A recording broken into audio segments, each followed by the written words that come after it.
Hi everyone, and welcome to another episode of Govs on the Go Faculty Spotlight, a podcast featuring faculty in the College of Arts and Letters here at Austin Peay State University. My name is Dr. Buzz Hoon. I'm the Dean of the college. I'm also the host of the podcast.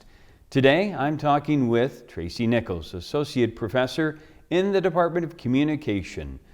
Welcome to the show, Tracy. Thanks for being on the show. Thank you so much for having me today. Well, we usually begin on this talk with our professors about how they found Austin Peay and when they joined, but you have this wonderful, rich history. Let's begin with how you first came to Austin Peay. I was fortunate enough to be here as a student, as an undergraduate. I was offered a full cheerleading scholarship, Nice. Yay, let's go Peay, and also had a yearbook scholarship.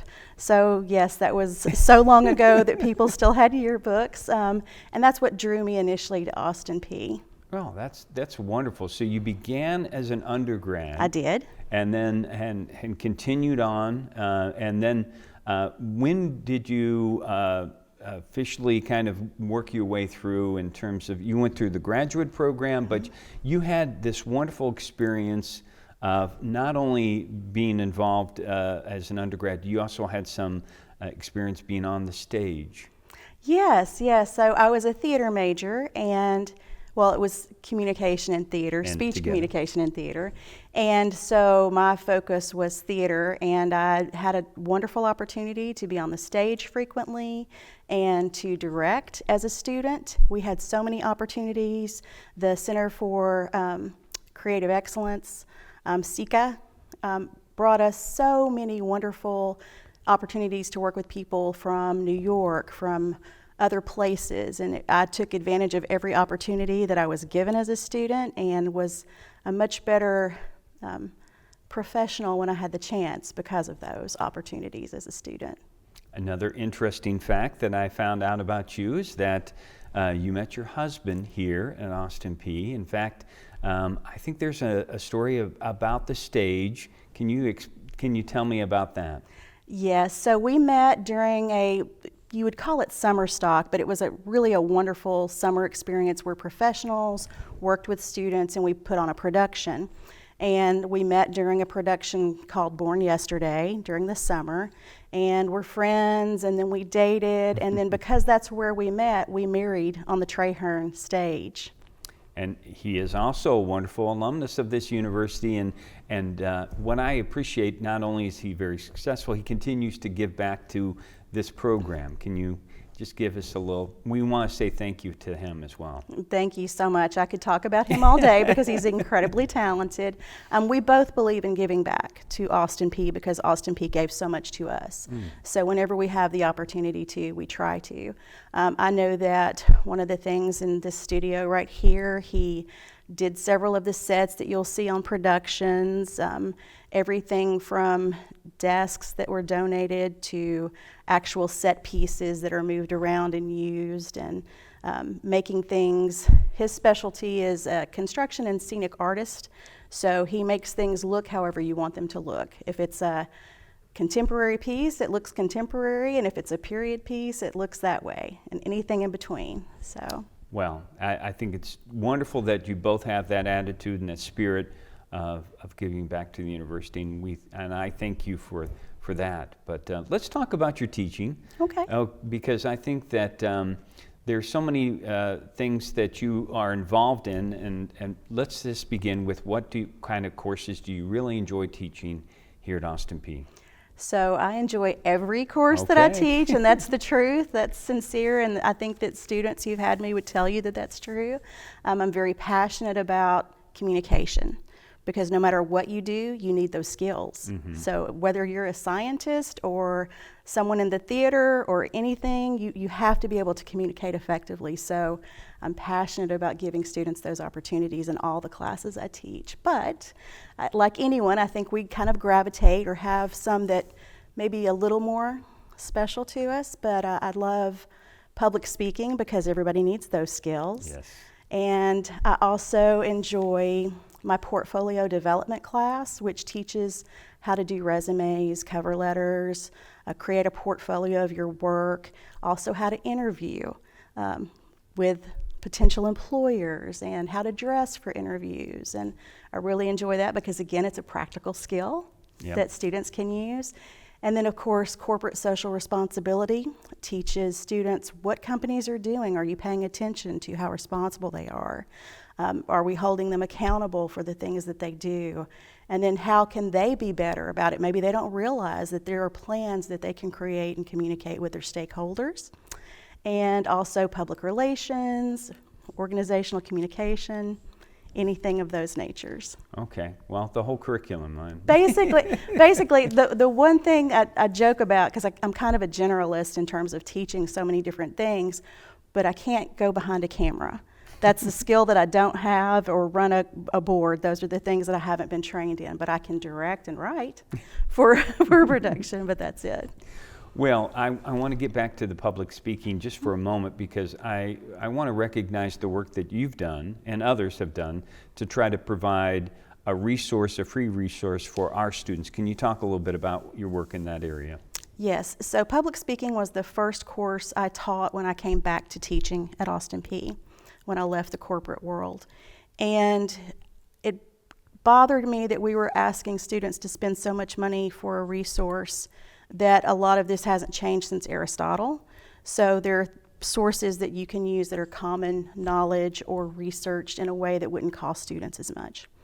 So with colleagues in the department, Jessica Morris, Mike Dunn, Rob Barron, we wanted to create at the time a textbook that would be free to all students on campus. So it's not just communication students, because public speaking is a required core class.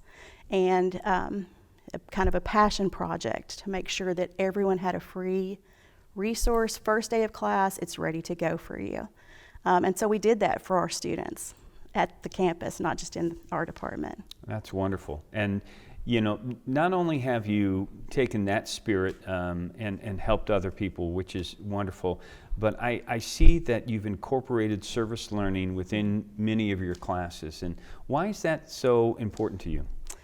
I will say that I was first inspired by a colleague in our department, who is Dr. Christina Hicks-Goldston. She was teaching a class that wasn't designated service learning, but had a service learning project in it. And I thought, what a wonderful way to engage your students. Yes.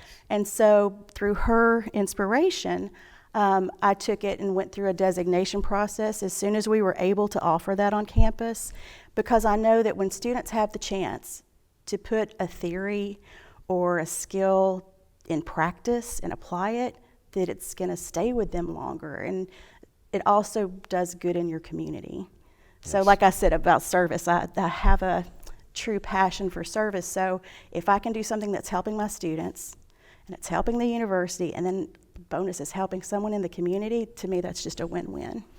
And as you mentioned, another thing that I see within all the classes that you teach is high impact experiences, which definitely impact the young person's trajectory and how they remember and take in some of the information that they're taking.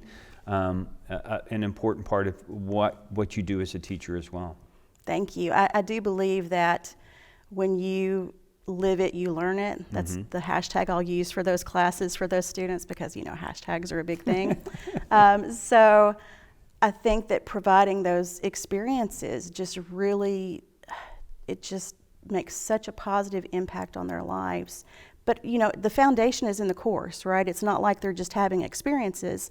You have to give them the opportunity to learn the foundation in theory, the skills and the concepts, and then apply them. Right. Make it connect. And then also make them reflect on it. So you have this experience, but if I'm not reflecting on it, it's not going to have as much of an impact as it would if you just do it. Another thing that you're involved with, which I definitely think is a wonderful thing for our students, is study abroad. To talk a little bit about what you've done with study abroad and why you've decided to again, give that part of your life towards providing opportunities for our students. So after I taught my first public speaking service learning course, I started thinking I could do this in a lot of my classes. And then I had the crazy idea at the time of why can't I do this and do it as a study abroad experience too? So I had to go through, it took over a year for the process to be accepted and implemented across campus because it hadn't been formally done before. There were people who had service learning abroad. There were other things, but it hadn't been formalized. And I was like, I'm down. I'm ready to do it for a year. I'll do whatever it takes to make it happen. And so what the course that I decided to do it with is organizational communication. So we work with 3 local organizations, Habitat for Humanity, Salvation Army, and the Red Cross. And then over spring break in London, we work with those same organizations. And when I say work, it's work. Like the students pack extra socks and boots and clothes that they know that they can just discard because you get in the thick of things with those organizations. And then you compare what happens on a local level and a global level and see the differences. And then you see the culture in each of those areas. You see the culture here outside of the, campus in your community. And then you get to see that in a different country and see how similar we are, but yet see the differences too. Yeah, and the fact that they're getting out of their own wants, their own needs, and helping other people, it's something that will impact them for years to come. So well done on that as well. Oh, thank you. Yeah, the last thing I want to talk to you about is something that I've only heard about, haven't really seen yet, but tell us about, there's a very popular TV show called Two Crazy Ladies in a Golf Cart. Two crazy ladies on a golf cart. We're in the golf cart, but I don't know why we said on when we created it. Okay. I think that's right. I have this with my friend and colleague, Pam Gray. And so we're the two crazy ladies, and we get in our department golf cart and we go around and do different things. One of the ideas was to pick up students and to talk to them and see, what they were doing while they took them to class or to their cars in a parking lot that might be close or might be far away. And then we morphed that into also interviewing different people on campus so that you could see what's happening here. And we have such a beautiful campus. Yeah, absolutely. And when we do that in the golf cart, not only do you have these great interview opportunities with students and staff and faculty, but you also get to see how gorgeous our campus is too. So that was the vision, and we were both surprised by the popularity of it, and it's had a hiatus, and we're hoping to bring it back very soon. Well, I'm sure that it would be, because since I've been here, more people have asked me about whether or not we're going to bring that show back and have it available. So hopefully that will be something that you'll do again. Yes, we will, and we will probably call on you for one of those crazy lady golf cart trips across campus. As long as I don't fall off of the golf cart, I think I'd be happy. We've been concerned at times because crazy lady Pam is quite the driver, so we'll try to keep you safe. We haven't lost anybody yet, so that's a good thing. Well, thanks for being on the podcast and talking about all the things, and thank you for all what you have done, not only for the Department of Communication, but also for Austin Peay State University. Thank you so much for interviewing me today and having me on the podcast. I appreciate it. And thanks to all of our viewers and listeners out there for joining us. We will continue to profile some of the outstanding professors we have in the College of Arts and Letters here at Austin Peay State University. So until next time, stay safe, take care, and God bless.